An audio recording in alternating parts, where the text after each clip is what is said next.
I know one of the folks had spoken briefly to me about it and said that it was their mother's property and it had been in the family for 40 years and it had been for sale for decades and nobody has wanted to buy it. You know, I had called. I can't blame them for paying. I had called about that property myself. Several times. Now, obviously, I couldn't afford to buy the whole thing, but I just called and left messages for a period of probably about 2 years. There was a realtor sign out there, and I called probably every month for that 2 years, and nobody ever called me back. And I just said, and I left a message. I said, I'm just curious about this property at such and such. If somebody could call me back to give me information, I'd appreciate it. And I called and called and called, and nobody ever called me back. And I know there were other people that were in the meeting that day that said the same thing as well, that they had called it also. And I've been the real estate person, whoever had the sign, but I just know this lady that now owns part of the property, or this family, said that they've owned it all this time, of course, paid property tax, and have never been able to sell it. And I thought, wow, that's pretty bad. Of course. Well, it's a lot less bad than killing me. Like, I don't care if she has to pay property taxes. That, to me, is not as big a deal as me and my grandmother and my mom dying. You know?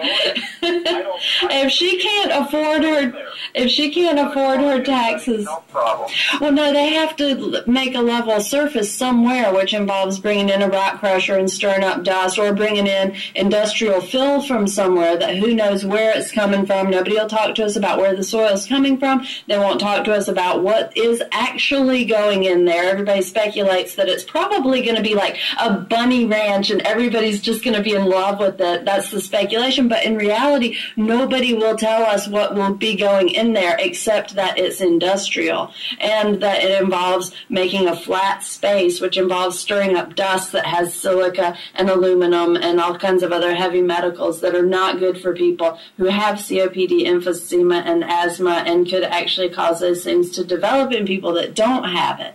So if she can't afford her taxes, I'm really sorry. You know, maybe she should donate it to the land bank or something. But we've got like this environmental group that has offered to help us get grants and buy the land from her. So that's an option, yeah. So, you know, it's not a matter of she can't sell it so much as how do we stop the zoning and then she can sell it. Well, that's up to you guys. I mean, that should have been done before it went to the planning commission. I mean, this is.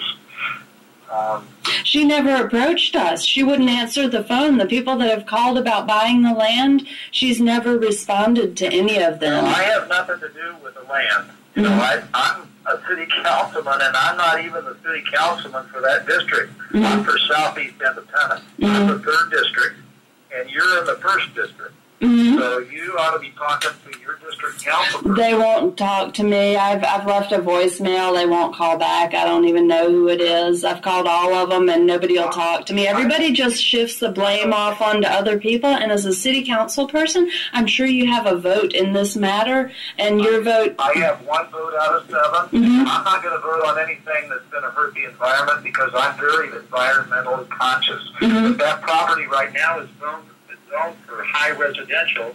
You could have apartment building built right there 40 feet from your mother's place, too. It's already zoned for that and has been for years. Okay. It's zoned for that. Well, pointing out different optional problems that may or may not happen does not make me feel any better about other various optional problems that may or may not happen.